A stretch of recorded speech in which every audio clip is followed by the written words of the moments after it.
বন্ধুরা দেখো কয়েকটা হাতের কাজ নিয়ে আবারও আজকে বসে পড়েছি। এই যে দেখো বড় একটা হাঁড়ি, সেই হাঁড়িটা সুন্দর করে ডিজাইন করে নিয়েছি। কেমন লাগছে তোমরা অবশ্যই কমেন্টে জানিও। আর তাতে কিন্তু কয়েকটা স্নেক প্ল্যান্ট দিয়ে দিয়েছি। এখানে 4টে গাছ বসানো আছে, এগুলো সবগুলো রাখবো না, একটা একটা অন্য জায়গায় বসাবো। আপাতত আমার কটা টব তৈরি হয়নি বলে এর মধ্যেই রেখেছি। আর তার সাথে রাস্তা থেকে এই ঘাস ফুলগুলো আজকে তুলে নিয়ে এসেছি।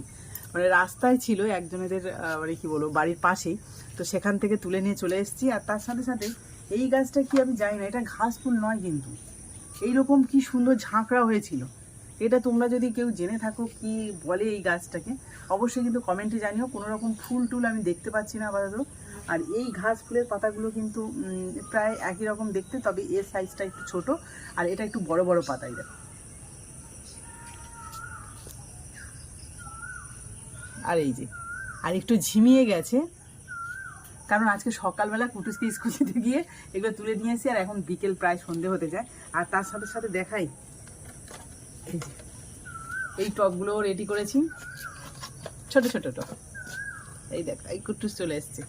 আরও একটা এই যে রেডি করেছি, মানে এটা কিন্তু একটা ফেস তৈরি করেছিলাম, সেই ফেসটা ভালো লাগেনি। কারণ এই যে মেরুন কালারের যেহেতু উপরটা কালার করেছি, যেহেতু উপরটা মেরুন কালার দিয়েছি, তো সেই জন্য যখন ফেসটা তৈরি করছি একদমই ফুটছে না। সেই জন্য আবার এক্ষুনি হোয়াইট মানে ইয়েলো কালার করে দিয়েছি, এর উপরে ফেসটা তৈরি করব। তবে এই যে দুটো ফেস দেখো, এই দুটো ফেস কেমন হয়েছে অবশ্যই কিন্তু কমেন্টে জানাবে। আর তার সাথে সাথে হাঁড়িটা, আরও এরকম নতুন নতুন কাজ আসবে পরপর, প্রচুর বানানো শুরু করেছি। তোমাদের যদি কারোর প্রয়োজন হয় অবশ্যই কমেন্টে জানিও।